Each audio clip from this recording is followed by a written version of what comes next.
Dead slow height, please.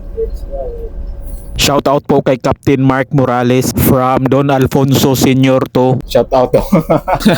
Shout out sa nagtawag nga kuanday follower. Thank you. Pagkatapos pala namin mag-deliver, balik naman pala agad kami sa Manila para mag-angkurahe. Shout out din pala sa taga Alison, katabi lang namin. Malapit na din kami sa anchorage position. Stop engine. Stop engine.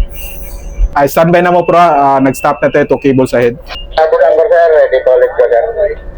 Shout out sa taga MC Achiever. Pagkatapos namin mag-angkurahe, papasok naman kami para mangarga. Naka hard starboard para yung rudder namin at iikot naman kami ng 180 degrees. Naka pivot na yung proa namin papuntang estribor. Wala pala kami pangarga sa kuberta kaya magaan lang kami. Nasa proa pala namin si Ocean Kingdom. Titingnan lang natin siya sa may bridge wing sa port side. Kami pala yung isa sa pinakamaliit na barko dito sa domestic. Starboard 5 do.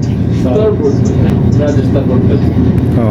Meron pala kaming nakasalubong na tanker kaya magpassing starboard to starboard kami. Bridge, MC1, pilot officer.